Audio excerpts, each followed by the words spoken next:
ফাল্গুনের শুরুতেই শিলাবৃষ্টি, গাঙ্গেয় পশ্চিমবঙ্গ থেকে তেলেঙ্গানা পর্যন্ত বিস্তৃত অক্ষরেখা, সঙ্গে রাজস্থান ও অসমে জোড়া ঘূর্ণাবর্ত।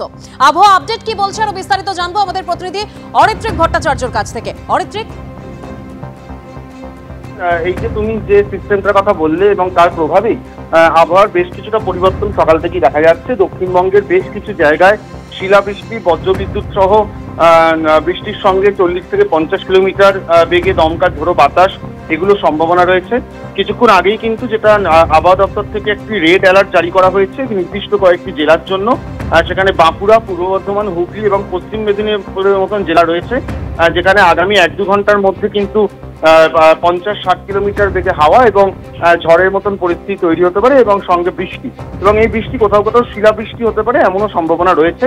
এবং কলকাতা সহ অন্যান্য জেলাতেও কিন্তু আজকে একেবারেই মেঘলা আকাশ এবং তার জেরে কোথাও কোথাও বৃষ্টি এটা কিন্তু থাকবে।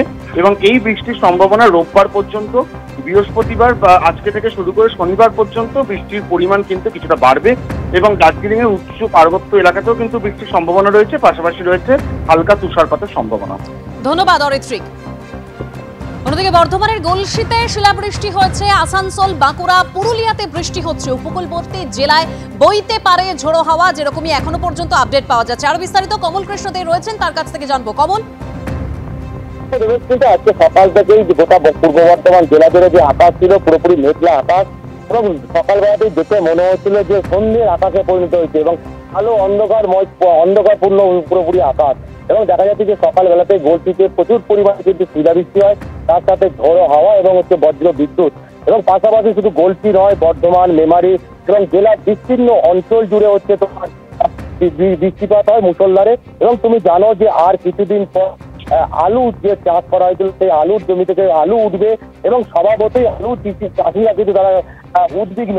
একদিকে যেমন শিলাবৃষ্টি হচ্ছে, তার পাশাপাশি এরকম যদি মুষলধারে বৃষ্টি, এবং কৃষকরা যেটা মনে করছে যে এই বৃষ্টি যদি আরো বেশি পরিমাণে হয় এবং কন্টিনিউ প্রতিদিন ধরে হয়, সেক্ষেত্রে কিন্তু সমস্যায় পড়তে পারেন। ধন্যবাদ কমল।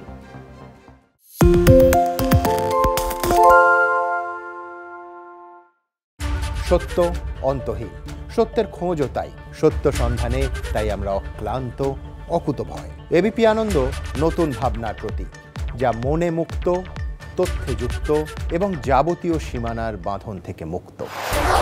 সীমা না শব্দটির মধ্যে লুকিয়ে আছে মানা শব্দটি, যেন চোখ রাঙানি এক অদৃশ্য ব্যানাজার, যা আটকে রাখে আমাদের এক ছোট্ট গণ্ডির মধ্যে। একমাত্র সঠিক খবরই গড়ে তুলবে এক মুক্ত সমাজ। সেই জগৎ গড়ার লক্ষ্যে কোনো সীমানার ঠুকুটি আমরা মানব না। এবিপি আনন্দ এগিয়ে থাকে, এগিয়ে রাখে।